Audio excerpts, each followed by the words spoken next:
What I learned pretty quickly is that I know absolutely nothing about being a woman. One of the first things that struck me was I was on a night out and some woman commented about me not shaving my legs. She complimented me for not shaving my legs, for being bold enough and confident enough to have leg hair. I'd never even thought about shaving my legs. It's just something I'd never done before. I shaved my pits and pubes and that, thin them out a bit. So the next day I started Googling about shaving. And I fell into this weird internet void about feminine care. Shaving versus waxing, about bleaching. And then I fell into this whole other wormhole about periods. Pads versus tampons, versus the coil, versus the implant, versus something called a moon cup. What on earth is a moon cup? Anyway, so I tried it. Shaving my legs, that is. And I cut myself a lot. But I'm getting better, and practice makes perfect, and I've certainly had a lot more practice than I ever thought I would. How am I coping? Well, considering it took some adjustment, well, a lot of adjustment, I always assumed that being a man would be easier. You can wear what you want, eat what you want, say what you want, and you always seem to get away with it. It took me a while to fall out of my own habits. I suppose I still haven't fallen out of them. One thing that I haven't been able to get used to is this beard. It's so itchy. There's literally no stage of a beard that looks good. It turns out that I have sensitive skin, so when I close shave, I get razor burn all over my face. If I leave it, it's either too patchy or too itchy or too hot.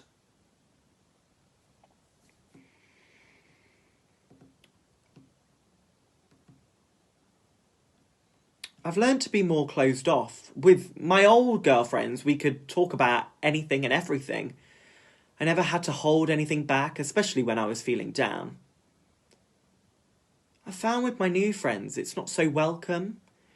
It's not that they're particularly closed-minded. It's just that if they could see that I was starting to talk about my feelings, it would make them feel uncomfortable. So I just sort of stick with the women of the office. I've just been sticking in my comfort zone. I suppose I'm trying to keep as much of my old life as possible. When it first, it was really exciting. Like this crazy opportunity to do something a little bit wild. And it's not like I'd have to face any of the consequences. It was little things at first. Getting guys to buy me drinks in the bar, then disappearing. Snogging strangers, flashing the odd bouncer. I was having the time of my life. Partying, skipping work. Not that I even knew where work was. I was going shopping, just having fun, And as I said, it's not like I'd have to face any of the consequences. Because sooner or later, it'd be over and my life would go back to normal. After about 2 weeks, I realised I didn't know anything about her apart from her name. So I found her phone, I managed to open it, and it had one of those thumbprint recognition things. I started scrolling through her texts. It felt weird and intrusive, but I was curious. She had so many group chats. One for work, one for wine tasting, one for family, and one that I think was the two best mates that had the most texts in it. There was a few from the first couple of days asking where she was, and then nothing. I saw some from my mum as well. They were really close. They had a real loving relationship.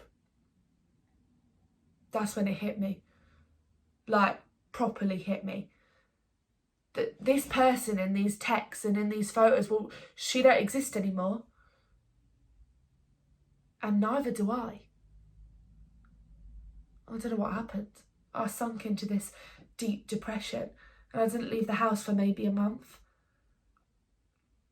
It's like nothing I'd ever felt in my whole life.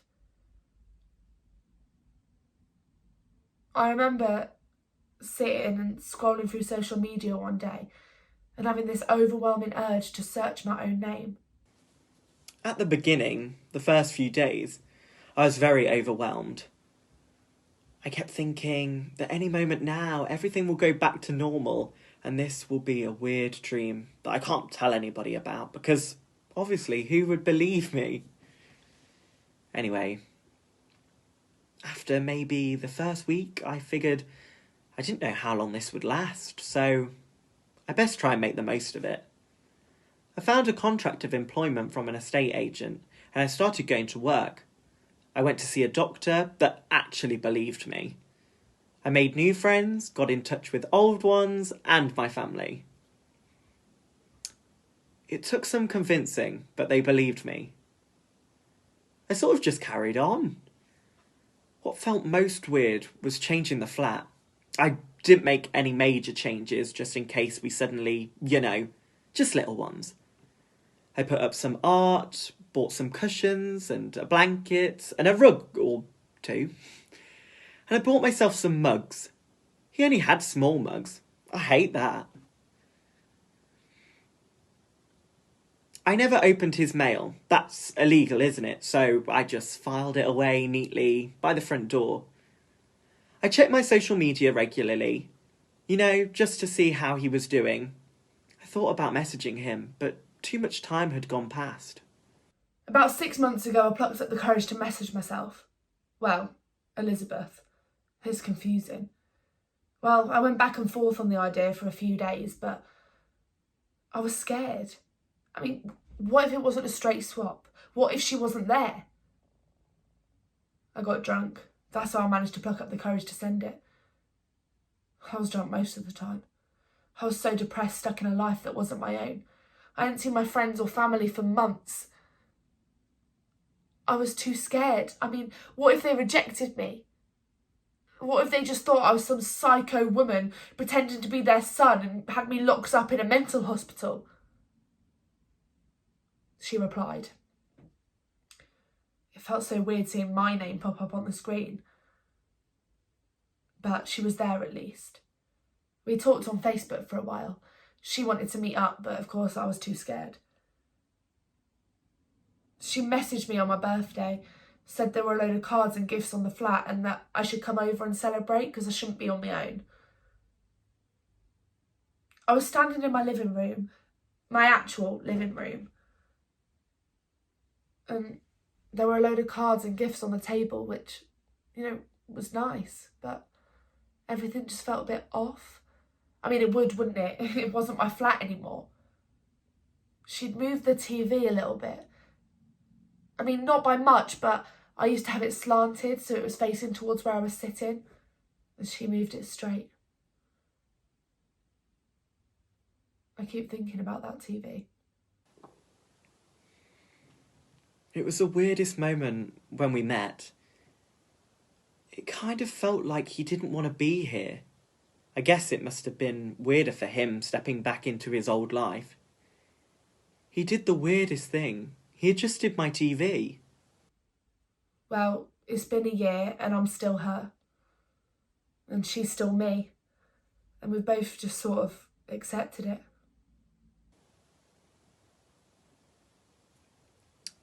We keep in touch periodically, every month or so. We have both accepted at this point that we might not go back, but I'm okay.